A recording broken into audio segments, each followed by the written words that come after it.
Hello, this is Brian J. signing on again, and this is my post-fight analysis of the Cynthia Calvillo versus Carla Esparza fight. And I'm not going to talk about this fight too much because I'm very disappointed in Cynthia Calvillo. It was just a disappointing fight. Like, Cynthia, in the first round, she took Carla Esparza to the ground. She dominated her on the ground, landing a lot of strikes, trying to get submission attempts. And in the last two rounds, she listens to her corner who tells her just stand with Carla and strike with her instead of trying to take her to the ground. And it's like, that's just stupid advice. Cynthia was dominating her on the mat. She should have gone for multiple takedown attempts in the second and third round and try to get her to the ground again and try to submit her. Like, what was the problem? Like, what was the problem with what was going on with Cynthia on the ground against Carla Esparza? Like, sure, Carla managed to get the switch on. She switched on her and got top position and landed a few strikes, but that was like in the last 20 seconds of the round. That wasn't enough to lose the round. I mean, that wasn't enough to show that somehow Carla is unbeatable on the mat, because she's not. You know, I mean, she's a great wrestler, and yeah, she submitted Rose Namajunas a good 3 years ago, but that doesn't mean that she's unbeatable on the mat. You know, I mean, Randa Marcos was able to take it to her on the mat and managed to get a split decision. And Randa Marcos, while she's a good fighter and I love her, she's not a great fighter and she makes a lot of mistakes. And even she was able to beat Carla on the mat.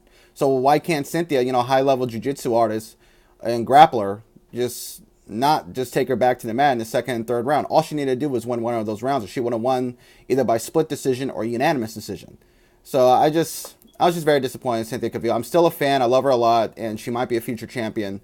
But honestly, after seeing the way these two perform, you know, this past weekend, I don't see either one of them becoming a world champion. Like, Carla, her striking's gotten better, but all really she is a great wrestler. And if you take away her wrestling, she's got nothing.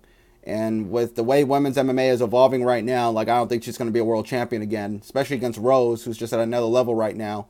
I don't think she can beat Rose Namajunas again. And Cynthia Calvillo, her striking is okay, but it needs to get better.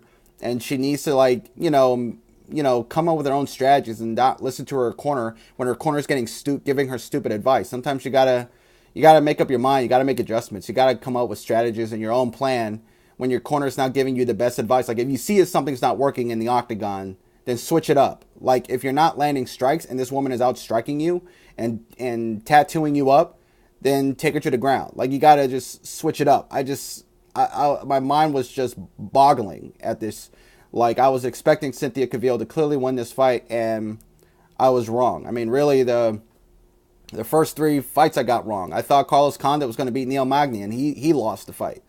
So it was just a crazy set of circumstances. But, you know, shout out to Carla Esparza. She won the fight. She did great, and she's starting to evolve.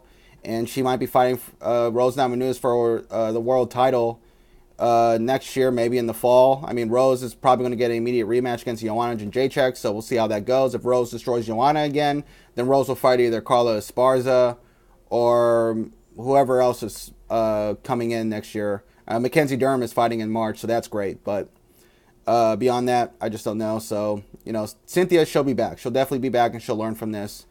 And that's all I have to say. And that's all I have to say. This is Brian J. signing off for now.